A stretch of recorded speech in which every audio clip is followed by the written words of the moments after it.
Today's horror suspense video is brought to you by Mr. Ballen, or Ballen, don't know how you say his name properly. And the tagline for this video is, "A photo so evil, it was never meant to be seen." Sounds ominous. Let's get it.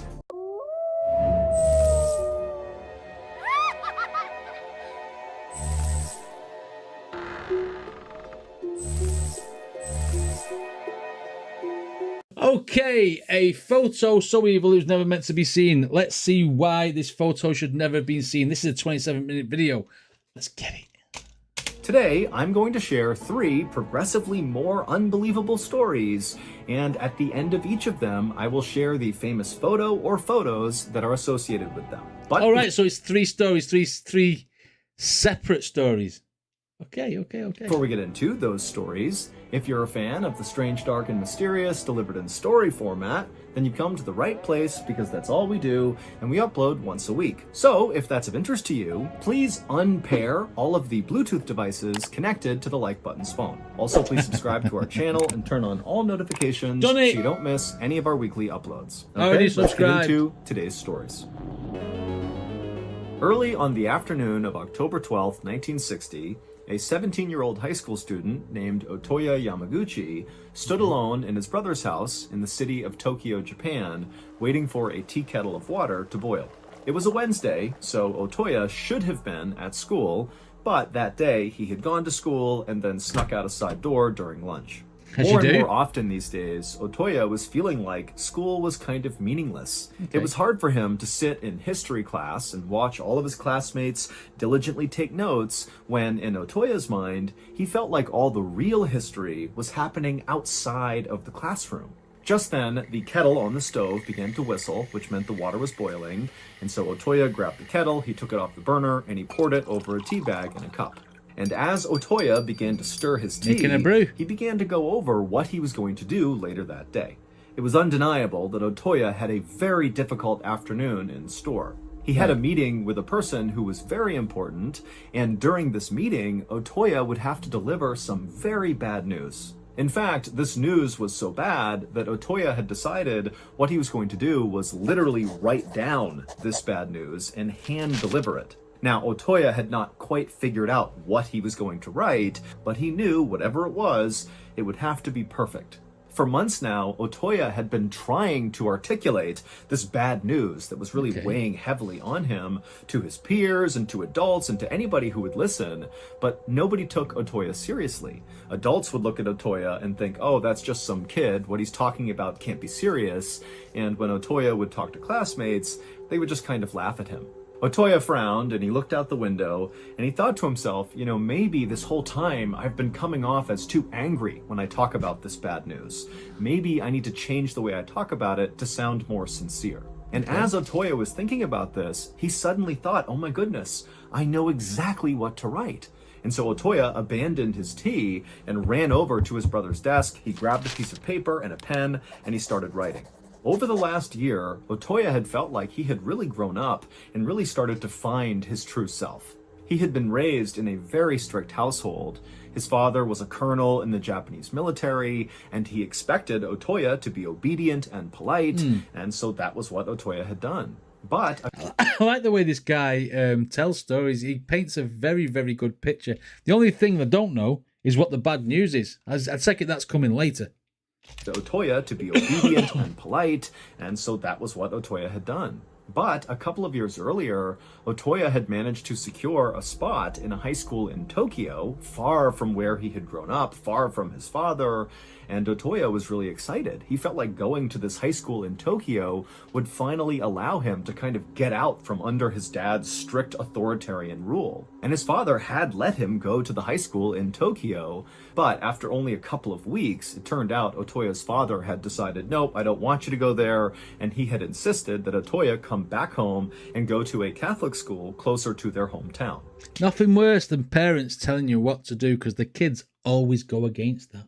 They always do. It always happens. And he's got a strict regime, he said. That Otoya come back home and go to a Catholic school closer to their hometown.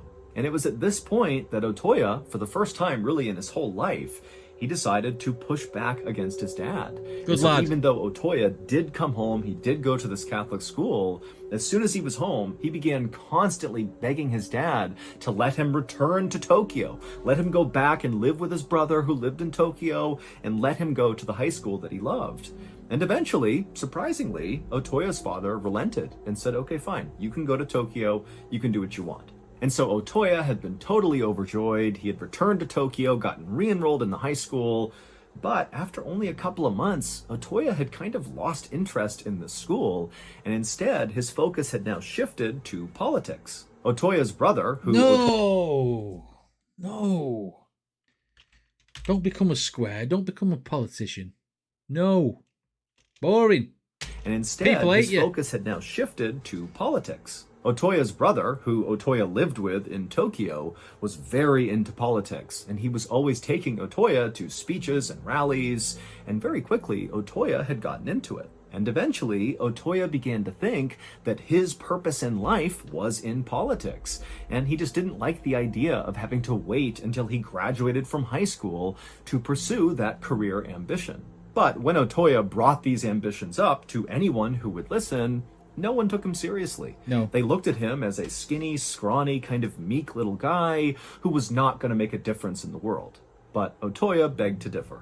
By now, Otoya was almost done with this note he was writing, and so he looked up and he checked the clock. He saw it was 2 p.m., which meant he really needed to get going soon. He was going to go to a political debate at the Hibiya Public Hall in downtown Tokyo, and the very important person he was going to meet and deliver this bad news to was going to be at this debate. Otoya took one more look down at the note he had just written, and he read it over a couple of times, and he realized he was missing one more line at the bottom. And so he leaned down and he wrote, quote, "I can't forgive you." Feeling like he was done, he folded up the note, put it in his pocket. He stood up, he grabbed his school uniform jacket and put it on, and then he grabbed this package that he had got from his father's house and he put it under his arm, and then he headed out the front door. Otoya always loved the walk downtown. The hall where this debate was going to take place was near the Imperial Palace, and it was this big, imposing building with a terracotta and stone facade that always inspired Otoya every time he saw it. When Otoya arrived at the hall, he saw loads of people streaming in through the front doors for this debate, and so Otoya joined them and made his way inside, and he moved towards the back of the auditorium, and then he began scanning the audience. And he saw there was at least 2,000 people inside, happily chatting and laughing and waiting for this thing to start. But all Otoya could think about was where this person was that he was going to be meeting, because as he was looking around, he didn't see them. At around 2:45 p.m., the moderator of this debate walked up onto the stage. Saying that, the amount of people that was in that room when it showed the photo, it'd be like, where's Wally, wouldn't it?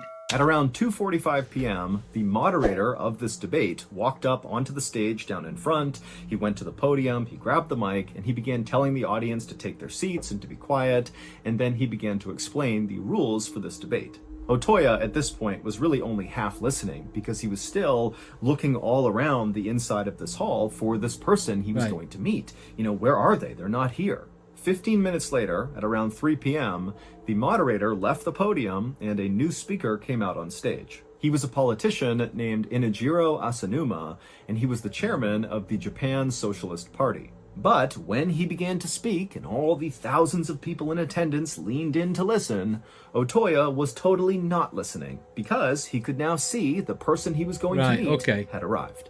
Careful not to cause a disturbance, Otoya moved from the back of the auditorium over to the side of the building, and he began walking up a side aisle, only stopping briefly near a trash can where he pulled out that package he had brought from his father's house, and he unwrapped it and he threw the wrapping away and held on to what was inside of the package. And then Otoya looked down at what he was holding, he took a deep breath, and then he looked up and broke into a run. What happened next was broadcast live on television all across Japan, and by that evening, the footage had gone so viral that it was basically all over the world. A photographer who happened to be in the crowd of people watching this debate also happened to take a very iconic photo of what happened next involving Otoya, and that photo would actually go on to win the Pulitzer Prize in 1960. So is this the photo they're talking about in this story? And he's got a package and he's running. Is this going to be some sort of terrorist attack? Otoya, and that photo would actually go on to win the Pulitzer Prize in 1961. The Pulitzer Prize is a really big deal. It's the most prestigious award for journalism. It would turn out the very important person that Otoya was supposed to meet inside of this hall during this debate was in fact the speaker on stage at 3 p.m. Well, I guess that. Inajiro Asanuma, the chairman of the Japan Socialist Party. And the package that Otoya had brought from his father's house to this meeting was a samurai sword. And so after Otoya unwrapped the sword, he took a deep breath and then ran up on stage, charged to the podium, pulled back the sword, and plunged it into Asanuma's torso before he could do anything. And the photographer out in the crowd who would win the Pulitzer happened to snap a photo right as Otoya was pulling the sword out of Asanuma and getting ready to stab him again. Onlookers would immediately rush the stage and tackle Otoya, but the damage was already done. Asanuma would pass away from his injuries within the hour. It would turn out Otoya, ever since moving to Tokyo, had become a radical right-wing ultranationalist. The note that Otoya had carefully penned and then folded up and put in his pocket before carrying out this assassination basically just said that Otoya did not hate Asanuma personally, but Asanuma was slowly transforming Japan into a communist country, and so Otoya could not forgive him for that. Right. And so Otoya decided he needed to act. Otoya was immediately arrested, but 2 weeks later, while he was in prison, he would take his own life. Wow. There is... Well, I wasn't too far wrong then when I said a terrorist attack. I thought we were saying package. I was thinking something square, like maybe a little bomb or something. But no, samurai sword, and he's just, it's radicals, man. Radicals. Wow. Okay. Didn't expect it to go that way. But obviously, we still didn't know what it says in that note, apart from I can't forgive you. But it's obviously the explanation of why he's done it, and the guy who he stabbed is never going to be able to read it. Good story, though. There is exactly one YouTube channel that I personally religiously follow. It's called Bedtime Stories, and it's like... There's me thinking he's going to follow infinite music reactions.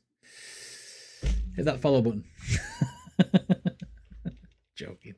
I personally religiously follow. It's called Bedtime Stories, and it's like the most epic storytelling. And my goodness, if you're a fan of the strange, dark, and mysterious, just write it down. You will be a fan of Bedtime Stories. They cover strange, crazy stories as well, and it's just masterfully done. But I'm not here today just to tell you how great Bedtime Stories is. Watch some of them. I'm here today because I have an announcement. Bedtime Stories is starting a podcast. And it's going to fall under the BALLEN Studios banner. We're working together. It's super cool. But here's the even bigger news. Not only is Bedtime Stories a brand new BALLEN Studios podcast, it is live right now.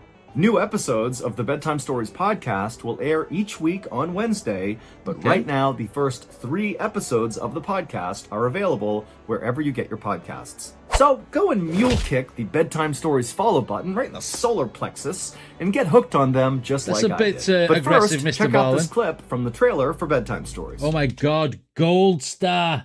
I used to have a TV from Gold Star when I was a kid.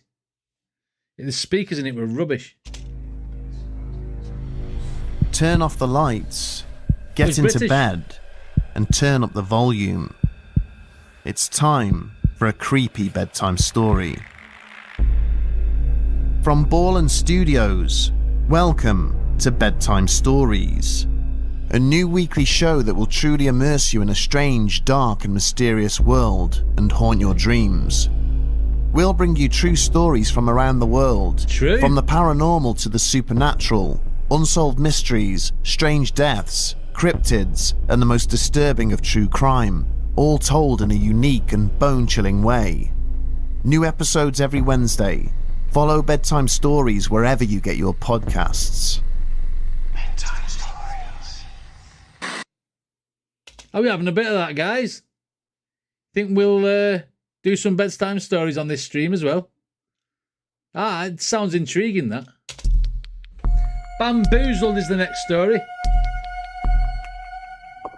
On a sunny afternoon in October of 2015, a it's recent. 39-year-old man named Richard Jones walked along the perimeter of the yard inside of the state prison in Kansas, where Richard was serving time for a robbery.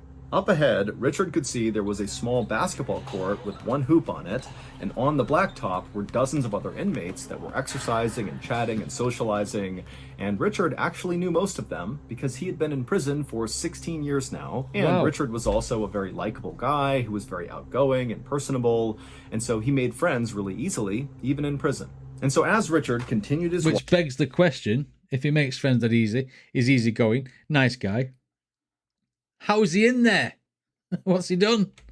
And so he made friends really easily, even in prison. And so as Richard continued his walk in the direction of the basketball court, he saw one of the guys on the blacktop broke free from the group and began moving towards Richard. And Richard immediately recognized who it was. It was his good friend, Steve. And Richard was about to give him a friendly wave when he noticed Steve looked really mad. And so Richard actually just stopped and stared at Steve as he slowly approached him. And as he got closer, Richard could see Steve's fists were balled up and his face was in a scowl. I mean, Steve looked like he was coming over to fight Richard. And so when Steve got about 10 feet away from Richard, Richard actually spoke up before Steve could say anything. And he said, "Steve, what's going on? Why are you so upset?" Steve was kind of a hothead, and Richard knew that. But a lot of times, even when he got mad about things, it would blow over really quickly. And so this was kind of routine, but Richard just couldn't think of a reason for why Steve would be mad at him. And so Steve walks right up to Richard and he goes, "Oh, so now you want to talk to me?" Richard was immediately confused and kind of turned his head sideways and was like, "What?" Steve stared at Richard, kind of expecting Richard to eventually apologize or something, but eventually he noticed that Richard really was not sure what he was talking about. And so Steve was like, "This morning, I went up to you at the cafeteria line, I tried to talk to you, and you completely blew me off and walked away in front of a big group of people. That really embarrassed me and made me look bad." And Richard was like, "I have no idea what you're talking about. I didn't even see you this morning. I don't know where this is coming from." Steve was not buying it, and he was like, "Richard, I know it was you. I saw you this morning. I spoke to you this morning. You did that." And Richard was like, "No, really, Steve, I'm sorry. I have no idea what this is about." Mistaken identity. And so these two continued to go back and forth on this. And then at some point, they both kind of noticed that they were drawing lots of attention because they are in prison and any sort of confrontation immediately draws eyeballs. And it's like it being at school when there's a fight. You start off fighting with two people and then you sort of a tussle. Next thing you stand up and there's a ring of people around you. It's exactly the same in prison. Everyone wants to see the fight. They are in prison and any sort of confrontation immediately draws eyeballs. And so when they noticed other inmates were kind of beginning to walk over to see what was going on and the guards were starting to notice, Steve just said, "You know what, Richard, fine. I guess I must have made a mistake. No big deal." And he turned and he ran back to the basketball court. After Steve had left, Richard continued his walk around the perimeter, but that exchange with Steve had really weirded him out. Yeah, got him because thinking. this was actually not the first time something like this had happened. It all started a month ago when an inmate that Richard didn't know came up to him like he definitely knew him and said to Richard, "Hey, how's your grandmother? I heard she fell down. Is she okay?" And at first, Richard was like, "Wait a minute, is my grandmother okay? Did she fall?" I bet there's someone in the prison who looks exactly the same as him. Mistaken identity. That's what it'll be. Maybe he's got a twin that he never knew. Like Joey's identical hand twin in Friends. Is she okay? And at first, Richard was like, "Wait a minute, is my grandmother okay? Did she fall?" But then Richard eventually realized that this inmate thought Richard was someone that he wasn't. Now, at first, Richard thought this was just kind of like a weird one-off event, but every few days after this first time, something else would happen. Either an inmate who Richard didn't know would come up to him and be really friendly with him, as if they knew Richard, but Richard clearly didn't know them. Or someone Richard did know would come up to him and accuse him of odd behavior that Richard couldn't remember doing, like the interaction he had with Steve when Steve came up and said, "You snubbed me in the lunch line." And so after Richard's interaction with Steve, Richard began to think, wait a minute, is someone screwing with me? Is that what's been going on? The next morning, during breakfast, Richard decided not to sit where he normally did, and instead he sat on the very far side in the corner of the cafeteria to basically just be Not a real photo of the prison. able to people watch all the people inside the cafeteria. And then that afternoon, when Richard was outside, instead of walking around the perimeter like he liked to do, he just sat in a central location and just constantly scanned the whole yard. Now, Richard didn't really know what he was actually looking for. He just figured, maybe I'll see something suspicious, I'll see someone staring at me for too long, or I'll see someone I don't know talking to my friends.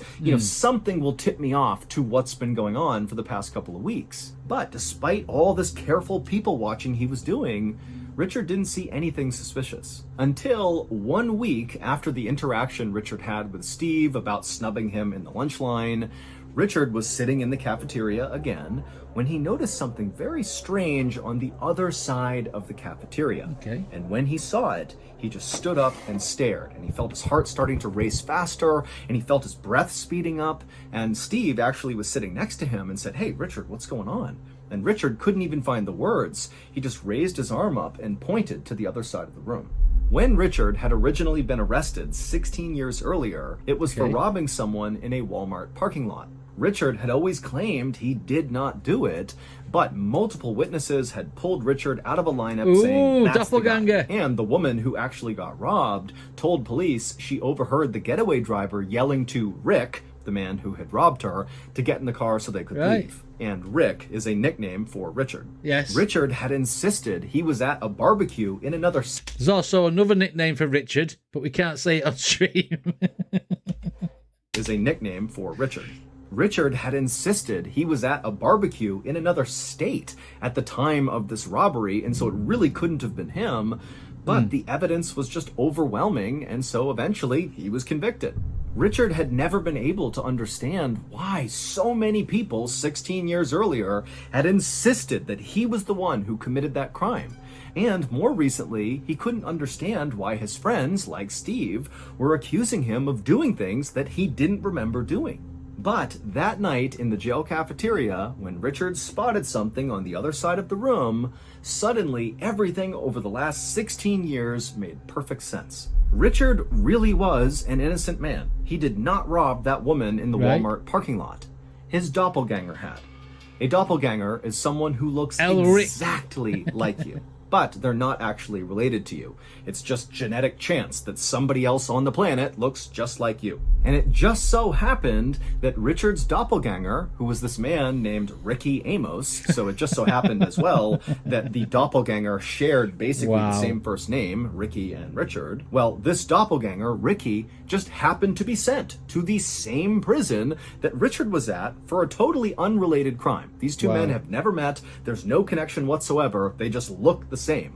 And when Richard looked across the cafeteria and saw Ricky, it was like looking at a clone of himself, and it all clicked. All the people that were coming... I can imagine that being very, very weird. Kind of like watching myself on the screen.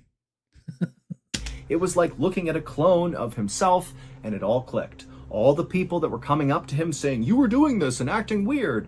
Well, those people, Stephen included, were actually interacting with his doppelganger, Ricky. And 16 years earlier, Ricky was the one who committed that robbery in Walmart, and the victim and the witnesses, they all confused Ricky for Richard. Here are Richard. Oh my God.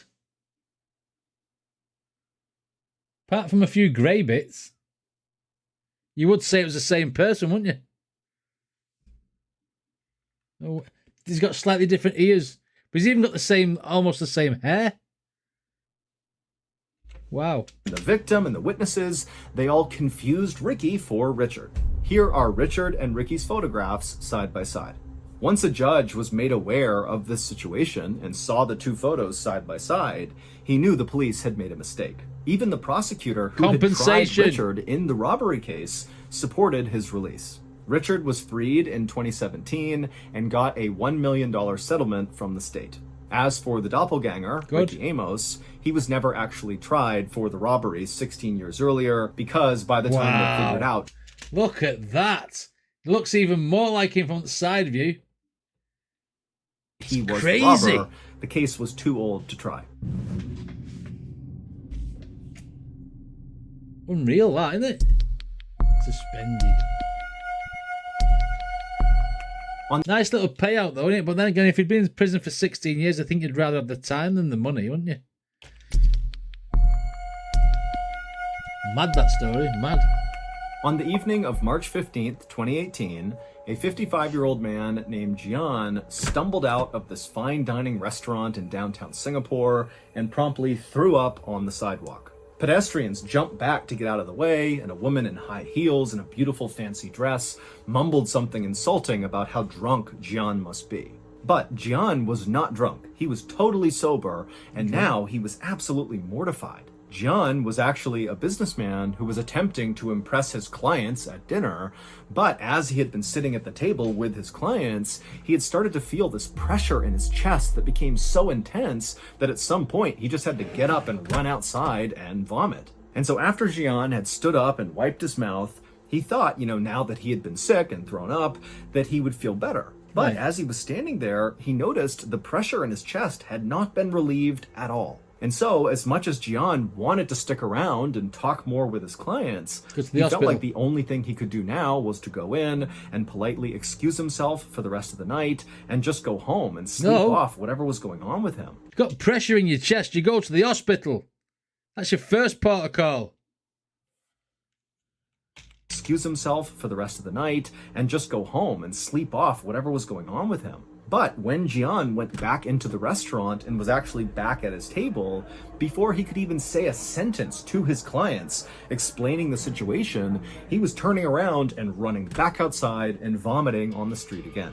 At this point, Jian knew something was definitely wrong, and so he didn't have time to tell his clients what was going on. He just needed to get to a hospital, and so he sprinted across the street, got in his car, and began driving. When he got to the hospital, he was so scared about what was happening to him that he actually parked his car crooked in the spot and left his door open as he sprinted towards the emergency room. And then once he was inside the hospital, he ran up to the receptionist and tried to tell them what was going on, but he literally couldn't speak. And then he just collapsed in a chair right nearby.